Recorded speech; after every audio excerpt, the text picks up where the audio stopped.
My fellow Americans, I am General George Washington, and I would like to share with you at this time my thoughts on where we stand as a country.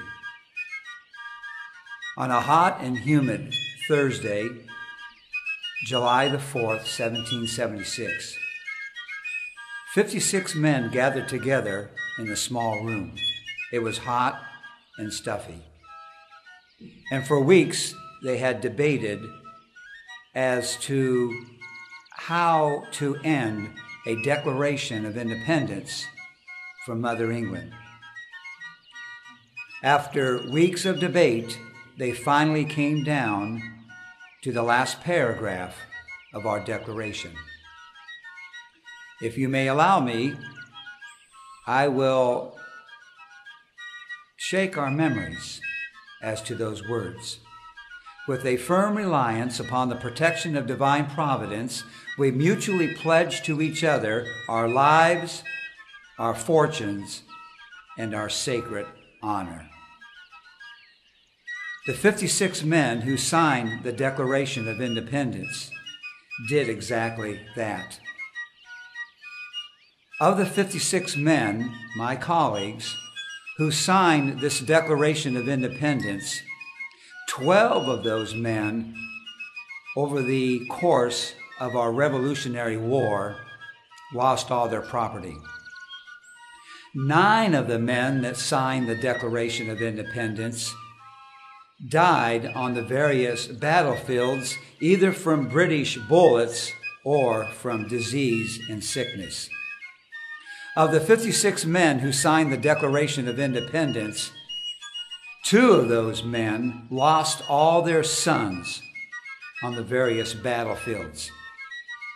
Of the 56 men who signed the Declaration of Independence, 6 of those men were captured by the British within months after signing this declaration. They were tortured to death and their bodies were confined to the harbor.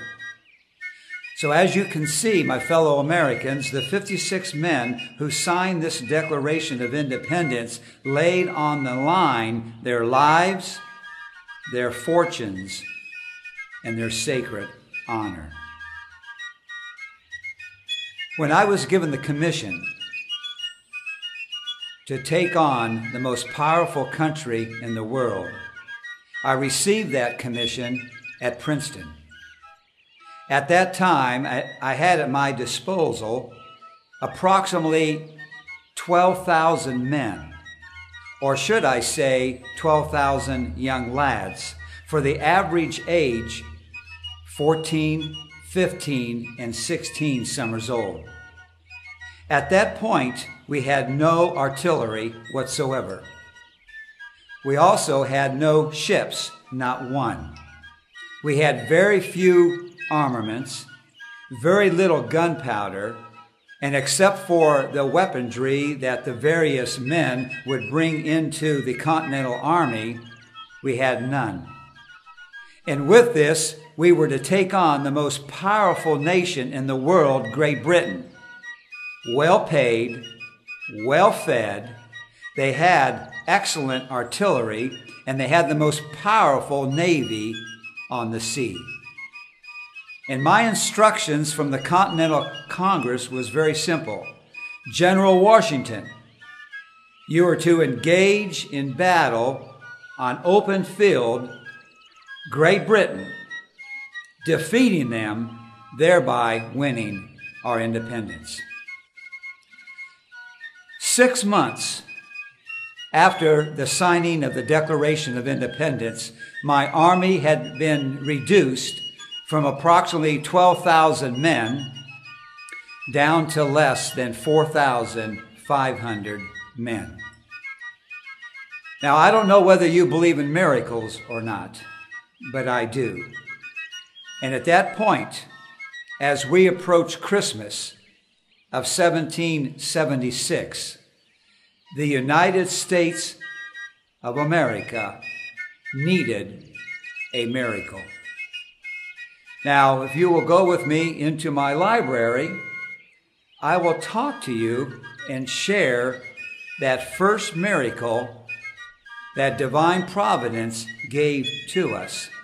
As you can remember the words of the last paragraph of the Declaration of Independence, with a firm reliance upon the protection of divine providence, we mutually pledge to each other our lives, everything about us, our wealth, our goods, and our sacred honor. So follow me, if you would, into my library here at Mount Vernon, and I will share with you the first miracle that divine providence gave my army. I'd like to welcome you now to my personal library here at Mount Vernon, and I'd like to continue the story of the crossing of the Delaware. We were approaching Christmas of 1776. My army had been reduced because of one defeat after another, down to approximately 4,500 men. Of the 4,500 men, probably 2,500 of those men would qualify for any type of military duty and service. I can remember writing my nephew, who was in charge of the farms here at Mount Vernon, that if we would not receive a miracle by the first of the year, and that would be January of 1777, my army would be destroyed. And the cause for liberty, that would be our cause for our freedoms, would no longer be in existence. It was a dire time, and we did not know really what to expect. We had no promises whatsoever, no guarantee that my army would survive into January of 1777. That's why I like to share this story, because it's the first miracle that divine providence, Almighty God, has given to our country, the crossing of the Delaware. As we thought about the British living in New York and Philadelphia and some of our larger cities, they were well fed, they were well paid, and they were enjoying the fruits of colonial America. And they had a series of outposts, I would really not call them forts, all up and down through Maryland and Virginia to protect their outward posts. One of the forts or posts that they had was garrisoned by German soldiers that we call Hessian soldiers. There were approximately 1,200 of them at Trenton. And as we were being pushed across the Great Plains of New York and Harlem, the White Plains, and then we moved down through Maryland, we crossed the Delaware River on the side that we felt we would be safe, as long as the river did not freeze over. But I knew, and my commanding officers knew, that the day would come when the Delaware would freeze over, and the British then would all gather together, march across the frozen river, and destroy what was left of my army. Whatever we had to do before the Delaware River froze across. As I was walking along the shoreline, divine providence gave me a plan. It was a simple plan, but I knew in some ways it would take a miracle to really fulfill this plan. The plan was simple in that we were going to cross the Delaware River on Christmas Day night. Then we would march 8 miles to Trenton. At that point, I would divide my army into two. And precisely at 8 o'clock, the day after Christmas, we would attack Trenton, thereby praying and hoping we would receive our first victory of our cause. I also very aware that the French were watching. Not only the French, but the English. The whole world would be watching what took place if we defeated this garrison at Trenton. Most of my officers, including my 3 generals, felt as if the plan would not succeed. There were a lot of Tories in the area. Now, a Tory would be an individual, a family that was still sympathetic toward the British cause.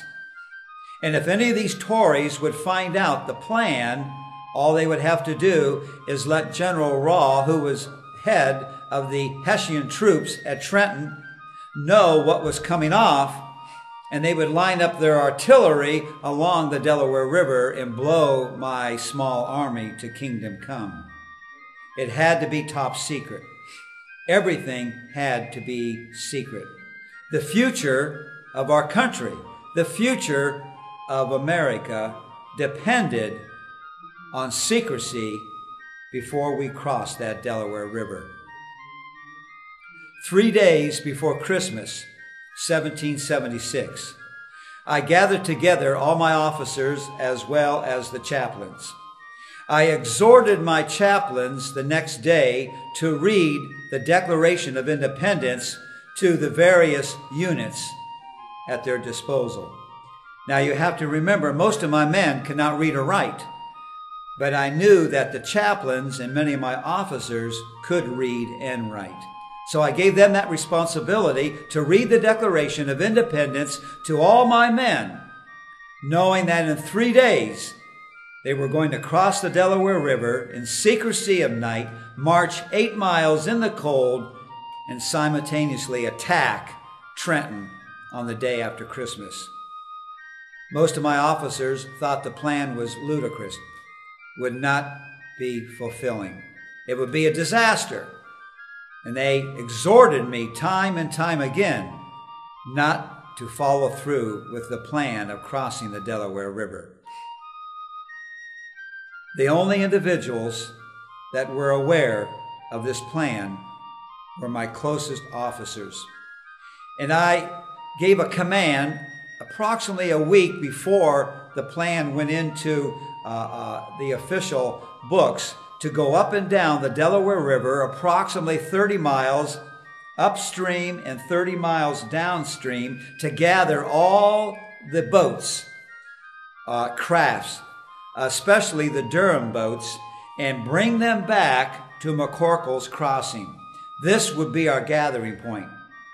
Of all the boats, especially the Durham boats that we brought down, we destroyed all of them except approximately 8. We kept these 8 Durham boats. Now, a Durham boat was approximately 22 feet long and 14 feet wide, and it had a low draft. It's exactly what we needed to ferry across the Delaware River the men, the horses, and the few cannons that we had. The other boats were destroyed to make sure they were kept out of the hands of those British red lobsterbacks. 2 days before Christmas, 1776, I gathered together the other lesser officers as well as the chaplains, and it was at that point I explained the total plan of what we were going to do in crossing the Delaware and to descend upon Trenton. Total secrecy. Nobody could know, because if the plans fell into the hands of General Raw, stationed there at Trenton, it would be disaster for my army. As we approached Christmas Day, 1776, I had less than 2,400 men fit for duty. They were given fresh powder and flints for their rifles and 1 day's ration. We marched them out to McCorkle's Ferry, and there, of around 3 o'clock in the afternoon on Christmas Day, 1776, we began to ferry across the Delaware River. That morning, I had a prayer meeting set aside with the officers. We knew how important it was to have good weather. Well, seems like many times divine providence doesn't really listen to me, and the afternoon started out somewhat mild, but as the afternoon started to wane away, we realized the temperature was dropping, And by 6 o'clock on Christmas Day, the temperatures fell to a point where the rain, and it had been rainy most of the day, turned into a sleet, and the sleet turned into snow, and eventually by midnight, the snow turned into a full-blown snowstorm. But as the wind kicked up on the Delaware River, large chunks of ice started to float down on the river, which would become an obstacle to those Durham boats that we were using to cross the Delaware River. Once again, my officers exhorted me, General Washington, you need to abort this mission. I knew in my heart we could not do so. The future of our country depended on the next 12 hours. Finally, around midnight, it was my turn to get into a Durham boat along with my general of artillery, General Henry Knox. I can only imagine someday they'll name a county after him in the Northwest Territory. A great man, owned a bookstore before he entered the Continental Army. But he weighed approximately 325 pounds, and as we entered the Durham boat, he kind of moved all the way over to the side of the Durham boat, and the boat started to tip, and I exhorted General Knox, for good's sake, please trim up the boat. And of course, he went to the center of the boat, thereby allowing a dry General Washington and General Knox to cross the Delaware. Around 1 o'clock in the morning, the army of 2,400 men had safely been ferried across the Delaware River. As we gathered into our various units, we now faced an 8-mile march to Trenton. It had become so cold and so snowy, much of the gunpowder was now wet. And as they lined up to march toward Trenton, many of my officers, and even some of my senior officers, rode back to me and they reported, General Washington, most of the powder is wet. It's useless. You need to abort this mission. We need to return, cross back over the Delaware where we are safe on the other side. I had to make a decision at that moment. I knew the importance of that decision. I said, gentlemen, if I am the only man that rides into Trenton, we will give them cold steel, but we are going to proceed with our march and our plans. I then gave the command that all the powder was to be dumped, the wet powder, and that we would enter Trenton with bayonet and sword and pikes, but we were going to take Trenton. Everything depended upon the next few hours. We marched 8 miles. Some of my soldiers did not have boots. They wrapped cloth around their feet. My wife always told me, and she called me her general, I could follow the trail of your army many times by the bloody footprints in the snow. That's true. A lot of my men were not adequately clothed, but we knew where there were clothes. We knew where there were boots and blankets, what we needed for the army there at Trenton. We marched 8 miles in miserable weather. We arrived at Trenton approximately at 7 o'clock a.m. the day after Christmas. Now, in my calculations, the Germans like to celebrate Christmas in a little different way than we colonials. And I was counting on them, many of them, still to have a hangover from the previous night of celebration and day, Christmas Day of celebration. If we could catch them off guard, we could turn the tide of this war. 1 mile outside of Trenton, I divided my army into 2. Now, when I was a little boy, my mother used to read to me all the biblical stories in the Old Testament. And I can remember the story of the Israelites taking the promised land. And I can remember one story of how Joshua was exhorted to divide and then divide again his men, and that Almighty God gave him certain qualifications for the men until his army was down to almost nothing up against thousands and thousands of Philistines. But he obeyed God, and they had victory that day. I divided my army. 1,200 men would follow General Greene and General Sullivan along the Delaware River on the river road. I would take the other 1,200 men, and we would travel down to King's Road, which goes right to the center of town. Precisely at 8 o'clock on the day after Christmas, 1776, both of my armies attacked. And it was a miracle. We caught the Hessian soldiers off guard. By the end of the day, we had received our first victory that we needed as a country. At the end of the day, my soldiers had boots, German boots, and warm coats, and horses. It was a gigantic Christmas present that divine providence gave to the United States of America. Everything that my army needed was right there at Trenton. Food, horses, saddles, tents, clothing, blankets, weapons.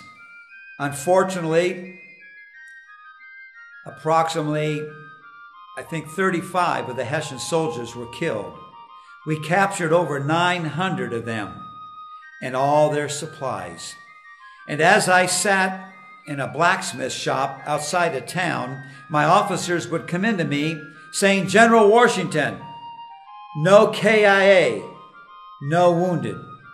Within several hours, as my commanding officers would report the battlefield casualties, I realized in my heart that we have just defeated the dreaded Hessian soldiers at Trenton, and we did not have one soldier killed or wounded. Now, I lost a couple soldiers later that week from frostbite. We could not afford to lose one man, and Almighty God knew that, and because of that, He gave to us our first victory at Trenton. I would like to share with you, my fellow Americans, the importance of this story, the importance of not giving up, the importance of struggling and fighting for what you believe. And I know you believe in the same things that I believe in, and those 4,000, 5,000 troops that I had left at the end of 1776. Freedom of religion, freedom of the press, freedom of speech, freedom to bear arms, and above all, the freedom, you see, to worship God as we feel led to worship God. These are special freedoms that we and only we the people have in this country. And I would like all of you to always remember this wonderful, wonderful story and account of when George Washington crossed that Delaware River against all odds. But he knew that it was extremely important if the United States of America was going to exist. We are up against those same odds today. And let us think about the virtues and the qualities that we have as a country in our freedom of religion, freedom of the press, freedom of speech, freedom and the right to bear arms, and then the cost that we must perform in only to keep these freedoms. Thank you for visiting Mount Vernon here in my library. God bless all of you. God bless the United States of America.